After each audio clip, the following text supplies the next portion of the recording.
He criticized Dad for hoarding junk, then finds out what he really had. When the auction started, he immediately started sweating. It had taken every ounce of his willpower not to accept the offer the jeweler had made. But was it right to reject it in the hope of earning a bigger sum? When the hammer finally fell at the auction, he was left shell-shocked and on his knees. George Davis's son James was devastated when he passed away, but he was not looking forward to the task of rooting through the old man's belongings. His father was a notorious hoarder of junk, so much so that his family had called him the hoarder when he was alive. Clearing out the attic of his upstate New York home was a challenge of epic proportions. But one, James would soon learn, would lead to a very unusual discovery. The Rhinebeck attic was packed with all manner of trinkets, collectibles, and old appliances. James didn't want to just dump it all, because he knew his father was an antique lover and there may have been something valuable up there. After sweating through a whole weekend of emptying the space, James eventually came across a modest wooden box under some old blankets and boxes. The lid of the box came open with ease, leading James to believe it was nothing but another useless knick-knack. But inside was a carefully wrapped figurine. It was a well-crafted model soldier that struck James the second he saw it. But it wasn't the model itself that caught his eye. It was its piercing eyes. At first glance, James thought he'd come across an old toy soldier. He picked it up and inspected it, fascinated. He searched for a logo or some other clue as to where the toy was made, but found none. The weighty piece fitted comfortingly in his hand, but James couldn't explain the strange feeling that came over him when he turned it over. The tiny eyes staring up at him from the figurine convinced James to get an expert opinion. He was beginning to suspect that this was no toy after all. After searching for a model number or manufacturer name and coming up short, he eventually decided to take it to a jeweler. It was here he would make one of the most important decisions of his life. The jeweler pulled out her magnifying glass and stared intently at the figurine. James was left in suspense as the expert checked over his attic find. After a few excruciating minutes of examining the soldier from every angle, he noticed her eyebrows twitch slightly when her gaze fell on the eyes. Suddenly, her mouth hardened. Had she found something? "I will give you $800,000 for it right here, right now," the jeweler said. James could tell she wasn't joking around by the dead-eye stare she gave him as she held the little soldier tightly in her hand, as if she was reluctant to let it go. Strangely, James could have sworn he felt the soldier's eyes on him as he weighed up his decision, too. James was incredulous at the enormous sum the woman was prepared to pay for the dusty trinket he'd found. Surely there had been some kind of mistake. But a little voice in his head reminded him that he was right to trust his gut feeling. He should take the cash and run.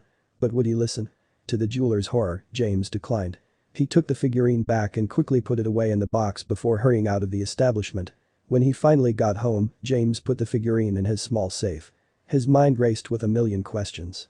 He knew it was time to make some calls. James was convinced this figurine would be worth more than what the jeweler offered if she was prepared to drop that kind of cash on the spot. But what kind of toy soldier would be covered in real precious gemstones? To James, they were worth an entire lifetime of savings. But instead of selling the figurine when he had a chance, James decided to hedge his bets. But would it pay off? After a few calls, James was even keener to find out the soldier's secrets.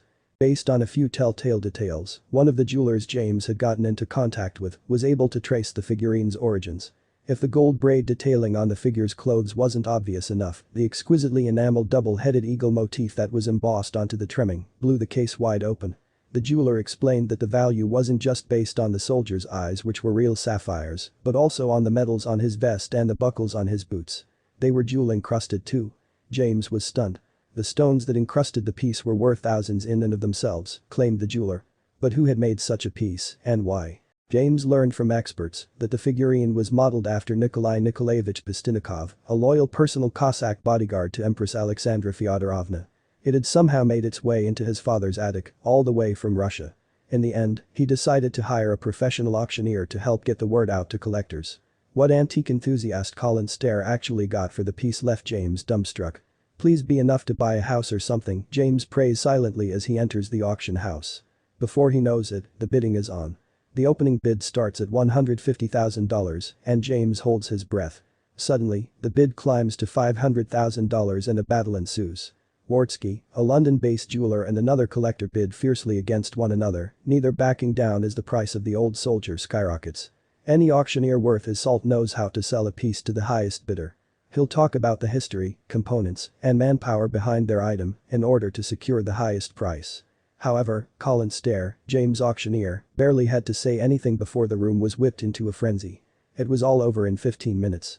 Within just 15 minutes, the 100-year-old figurine sold for a whopping $6 million.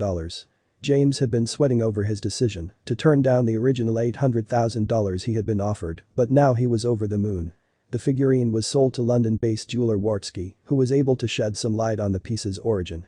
The purchase of the figure is a continuation of our long-running tradition of acquiring Imperial Russian works of art, said a Wartsky spokesperson.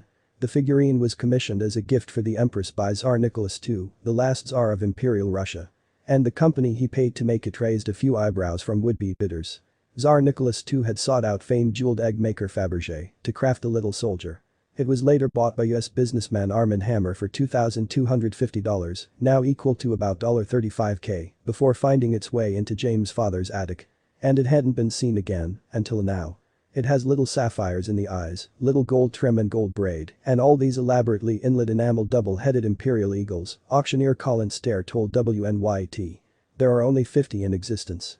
When asked about the reasoning behind purchasing such an extraordinarily expensive piece, the Wartsky spokesman told the Register Star Wartsky was Armand Hammer's prime rivals in the 1920s and 1930s in buying the confiscated imperial treasures from the Soviet government.